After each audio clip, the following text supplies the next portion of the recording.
नमस्कार दोस्तों, grow with Anjani channel में आपका स्वागत है। दोस्तों, आज का जो हमारा टॉपिक है वो ये है कि 9,000 रुपये की SIP 5 साल चलाने पर कितना मिल सकता है। दोस्तों, हमारे ऐसे कई सब्सक्राइबर हैं जिनका 9,000 रुपया प्रति महीने की SIP चल रही है या तो चलाने की सोच रहे हैं। तो आज ये वीडियो उनके लिए ये बहुत ही इम्पोर्टेंट और इन्फॉर्मेटिव होने वाली है, जो कि आपको एजुकेशनल पर्पस से आपको बहुत ही अच्छी जानकारी यहाँ आपको शार्ट में मिलेगी। तो आज हमने जो यहाँ एक्सपेक्टेड रिटर्न लिया है वो 12% है, क्योंकि 12% एक एवरेज में और आपका एवरेजिंग रिटर्न जो निकलता है उस आधार पे हमने कैलकुलेशन करके आपको बताने का, समझाने का प्रयास किया है। दोस्तों, जब आपकी भी 9,000 रुपये की अगर SIP आपको चल रही है आपकी SIP, तो आप देखें कि 5 साल अगर आप चलाते हैं अपनी SIP को और एक्सपेक्टेड रिटर्न 12% के हिसाब से अगर आता है तो आपको कितना मिल सकता है 5 साल में। दोस्तों, यहाँ आप देखें कि हमने जो है आपको बहुत ही सरल तरीके से, बहुत ही शार्ट में समझाने का प्रयास किया है। दोस्तों, अगर फिर भी अगर कोई चीज़ नहीं समझ में आती है तो आप हमें कमेंट कर सकते हैं और हम ज़्यादा से ज़्यादा कोशिश करेंगे कि आपको हर चीज़ म्यूचुअल फंड से संबंधित आपकी समझ में ज़रूर आए, क्योंकि मेरा ये लक्ष्य है कि हर व्यक्ति जो है जागरूक हो म्यूचुअल फंड के प्रति और म्यूचुअल फंड की जानकारी हर व्यक्ति तक पहुँचे। यही मेरा उद्देश्य है और सभी को ये जानकारी हो कि हाँ, म्यूचुअल फंड में कैसे क्या होता है।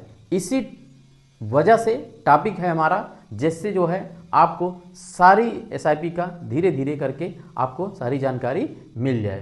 तो दोस्तों, यहाँ देखेंगे कि अगर आप 9,000 रुपये की SIP चलाते हैं तो 5 साल में आपका इन्वेस्टेड अमाउंट 5,40,000 आपका मूलधन बन जाएगा, यानी कि मूल कैपिटल आपका जो बनेगा वो 5,40,000 आपका बनेगा। अब देखें कि इस 5 साल के दौरान आपका जो है, जो 5 साल आपने अगर SIP चलाया तो 5 साल के बाद जो है आपका जो मैच्योरिटी वैल्यू बन सकता है। दोस्तों, यहाँ मैच्योरिटी होता नहीं है, आपको सिर्फ समझने के लिए, क्योंकि मैच्योरिटी शब्द जो है बड़ा फेमस होता है, जहाँ पे लेन देन होता है, डिपॉजिट होता है, वहाँ मैच्योरिटी शब्द ज़्यादातर लोग जानते हैं। लेकिन दोस्तों, म्यूचुअल फंड में मैच्योरिटी शब्द नहीं होता है, यहाँ करंट वैल्यू होती है। तो यहाँ दोस्तों हम करंट वैल्यू ना लिख करके आपको समझाने के लिए मैच्योरिटी वैल्यू लिखे हैं कि अगर आपका पैसा जब 5 साल बाद कितना हो सकता है, इसीलिए हमने मैच्योरिटी यहाँ लिखा। बाकी मैच्योरिटी नहीं होता, वो करंट वैल्यू होता है। तो 5 साल बाद आपका जो मैच्योरिटी वैल्यू यानी करंट वैल्यू जो हो सकता है वो 7,30,705 रुपया होगा, एक्सपेक्टेड रिटर्न 12% के हिसाब से। अब दोस्तों देखें इसमें कि आपने जो रिटर्न एक्यूड किया कितना आपको मिला, क्योंकि 5,40,000 तो आपका कैपिटल मूलधन हो गया। अब यहाँ आपका जो ग्रोथ हुआ, एक्चुअल ग्रोथ मिला जो 1,90,705 रुपया आपका ग्रोथ हुआ इस SIP में 12% एक्सपेक्टेड रिटर्न के हिसाब से। तो 1,90,705 रुपया जब आपका ग्रोथ हुआ तो दोस्तों इसमें टैक्स लायबिलिटी भी बनेगी, यानी कि आप जानते हैं कि म्यूचुअल फंड में कैपिटल गेन टैक्स भी लगता है। जब आप रिडीम करेंगे, पेमेंट लेंगे, तब आपका वो टैक्स कैलकुलेशन होगा। तो टैक्स कैलकुलेशन जो आपका बनेगा वो 24,321 रुपया आपका बनेगा। तो 24,321 में आपका, जैसे आप जानते हैं कि म्यूचुअल फंड में 2 प्रकार से टैक्स लगता है। एक कैपिटल गेन टैक्स लगता है, कैपिटल गेन टैक्स में 2 प्रकार से लगता है, एक short term capital gain tax, एक long term capital gain tax.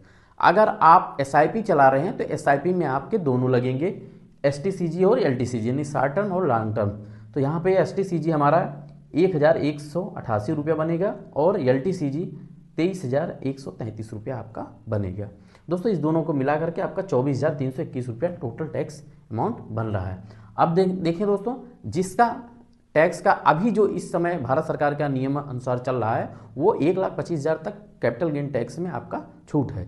इसके ऊपर जब भी आपका रिटर्न बनेगा तो अगर आप पेमेंट लेंगे तब आपको जो है टैक्सेबल अमाउंट बनेगा, जो भी अभी तो रिटर्न में दाखिल होता है, आगे आने वाले भविष्य में हो सकता है ऑटोमेटिक सब कुछ कैलकुलेट हो जाए, कट करके ही मिले। तो ये सब सारी चीज़ें अभी प्रोसेस में हैं भारत सरकार के, तो धीरे धीरे करके आपका ये हो। तो इस तरीके से दोस्तों आप जो है अगर 9,000 की SIP चलाते हैं तो दोस्तों 5 साल चलाने पर ये आपको करंट वैल्यू मिल सकता है एक्सपेक्टेड रिटर्न 12% के हिसाब से। दोस्तों हमारे कई व्यूअर इस संकोच में है कि 12% कैसे मिलेगा। यहाँ जो मैंने कैलकुलेशन बताया ये हम आपको इससे ज़्यादा कैलकुलेशन जो है नहीं बता सकते, क्योंकि एक कुछ यूट्यूब का गाइडलाइंस है और सेबी का भी गाइडलाइंस है, तो इस वजह से आपको हम यहाँ कैलकुलेशन में एवरेजिंग में ही बता सकते हैं। लेकिन दोस्तों अगर आप फंड की बात करें, क्योंकि जो आप कैलकुलेशन में तो जो आप कर नहीं रहे हैं, इन्वेस्टमेंट करेंगे तो फंड में करेंगे। जब आप फंड में किसी भी करते हैं तो कई हमारे दोस्तों का था कि सर ये कैसे आपने एक्सपेक्टेड रिटर्न 12% ले लिया। दोस्तों 12% एक सिर्फ आपको नॉलेज के लिए, जानकारी के लिए, आपको समझाने बताने के लिए है।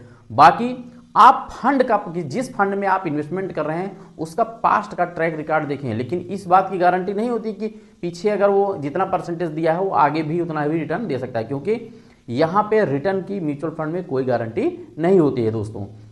लेकिन लोग जब भी है किसी भी फंड में, तो फंड का परफॉर्मेंस देखा जाता है कि पीछे से क्या दिया है, क्या नहीं दिया है, आगे क्या देगा, ये तो किसी बात की गारंटी है नहीं।